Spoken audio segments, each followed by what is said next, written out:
So in addition to the people who are here at the Abbey for the EML program, we also have guests here, and then there's the rest of us. So I thought I'd share some nuggets of wisdom that are possible to find in this chaotic world that I think will address all of our situations here, anytime, anywhere. So there's a person by the name of Vladimir Horowitz, and he was a very famous pianist. He was born in 1903 in Kiev, and he died in New York City in 1989. And he was a virtuoso pianist. And he has this quote that is very well known that I love, and I think it really applies to a spiritual practitioner as well. So he says, "If I don't practice for a day, I know it. If I don't practice for 2 days, my wife knows it. And if I don't practice for 3 days, the world knows it." So of course, this is a worldly thing that he's talking about, and when you're playing at that level or any kind of level as a musician or an athlete, you have to do this every day. You have to keep your mind connected to the music to keep the melodies fresh. You have to have the dexterity in your fingers. You have to keep moving them every single day. And in the same way, as a spiritual practitioner, I'm sure we all know from our own experience that if we don't practice for a day, maybe initially we don't realize the effects, but eventually we do. And if we don't practice for 2 days, if you're in a family or community, then everyone is sort of starting to get the drift that you're heading down a slippery slope. And then, who knows about the world, but certainly the Buddhas and Bodhisattvas knew from the first moment anyway. So they're the ones that really count. The Buddhas and the Bodhisattvas know. And then we are not just on our game anymore. And then there's the whole thing, we've all been there, we've done this, where we have a full-time job, and we've put in many hours that day, and we say to ourselves at the end of the day, I am so tired, I can't practice tonight. I can't, I'm too tired. I'll do it tomorrow, and I'll do double time. And then tomorrow comes along, and we're just about to sit down, and the phone rings, or someone comes to the door and says, "You want to go for a walk?" Yeah. And then we think, though, as we're going out the door, it's such a beautiful night. I can't miss this opportunity. I have to connect with my friend. Besides, isn't that being a good Buddhist, connecting with people in a virtuous way? And I'll make up for it triple time the next day. And then that goes on for a few days, and then we think, well, I'll put in a lot of hours on the weekend. And it goes on, and then pretty soon, there's no practice, and that's the scary thing. It is so easy to get off the rhythm of daily practice. And we have all of these good intentions of making up the time, and it just is not possible. And then we lose that kind of force that we've been building with our daily practice. And so many of you here are coming here for a program or a visit or just to deepen your practice, and you'll be leaving. And this is, words of really well-seasoned advice. When you get home, do what you were doing here. Have a daily practice. It really builds strength and will deepen your practice over time. And besides, what we're working against is lifetimes of chasing like crazy the 8 worldly concerns, where there's absolutely no time for anything virtuous other than, chasing those 8. So there's that. There's some wonderful advice about this very thing in Volume 2 by His Holiness the Dalai Lama and Venerable Children. And it's in the chapter that addresses how to build a daily practice. And the title of that chapter actually is How to Structure Meditation Sessions. And so here's their advice on this topic.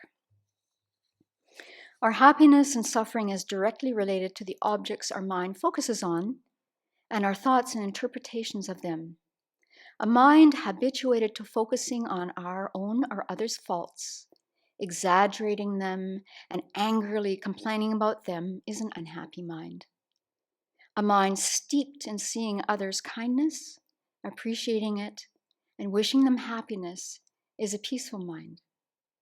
Mental purification is needed to release destructive mental habits and cultivate beneficial ones. Transformation occurs through familiarizing ourselves with wholesome objects and beneficial perspectives. Familiarization occurs in both formal meditation sessions and the in-between session times when we go about our daily life.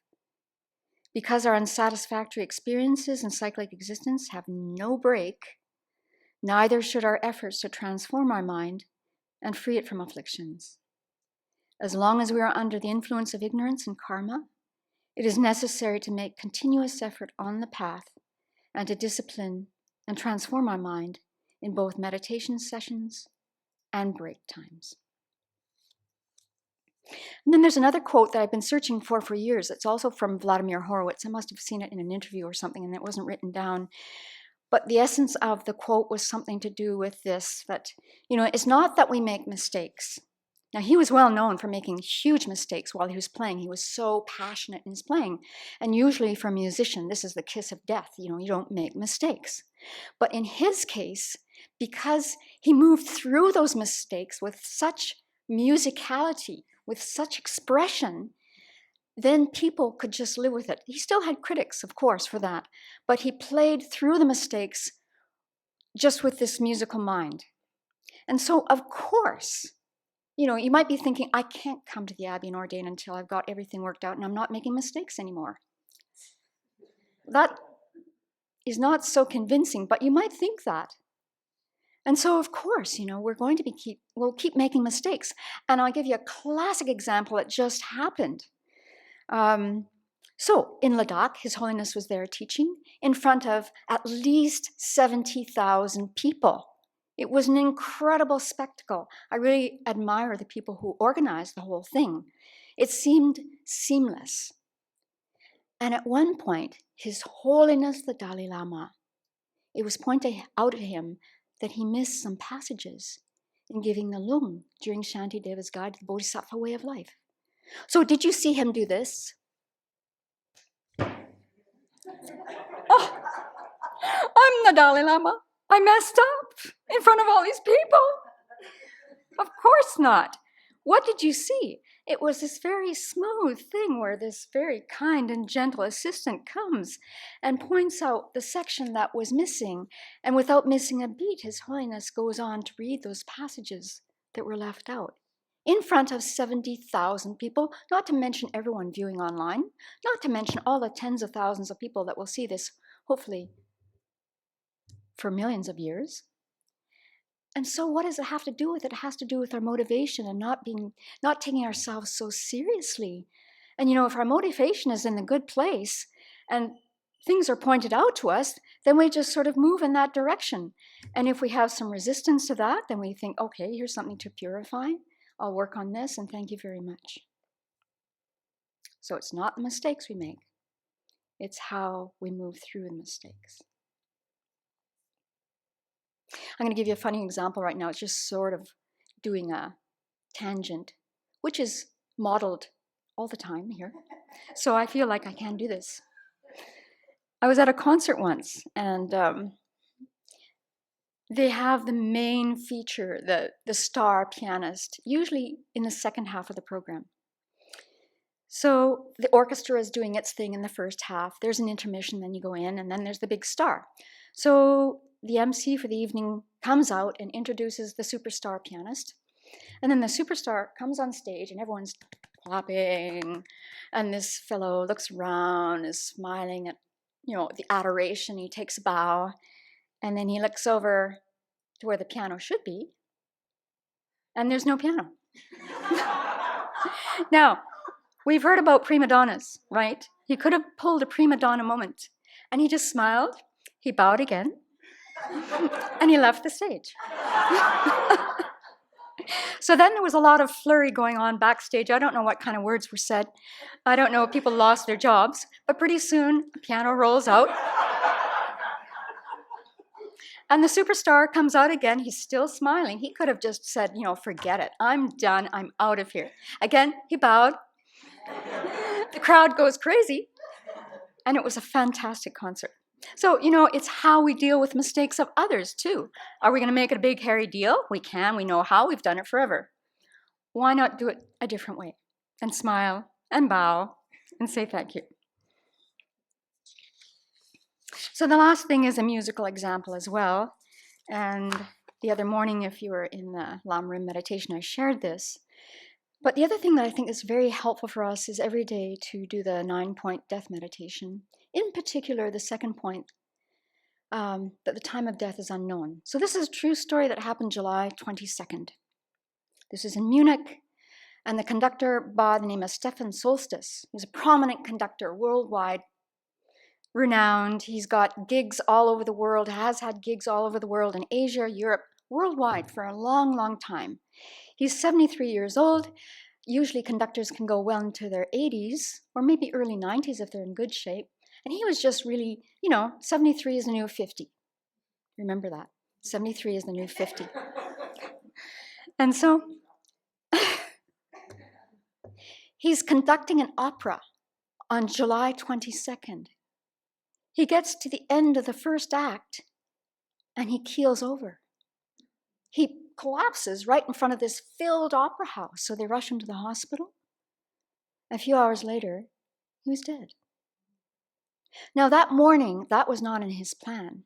It wasn't his plan the day before. When he started the performance, he was just probably thinking of what was coming next in the performance. And then he had, gigs lined up probably for the next 5 years all over the world. The idea of dying during his performance was not in his mind. No way. There was probably a celebration. There's usually some kind of party after these things and hobnobbing with people, or maybe he's introvert and he goes home and does his Buddhist practice. I don't know. But it was not in his plan, I'm sure, to die in a performance. So, not for you to feel pressure about when you have to make a decision or not, because you heard good advice about that. But the clock is ticking for all of us. And that means we have to take advantage of this situation and do our very best to take advantage of the teachings we're hearing, to put the teachings into practice, and to just have this bodhicitta aspiration alive in our mind every single day. And as Jeffrey reminded us 2 days ago, another quote from His Holiness, don't let the coals go out. Don't let the coals of your practice go out. Keep that burning, because it's so hard to restart a fire once it stops. And you may not restart it. So let's go for it. Bodhicitta, full awakening.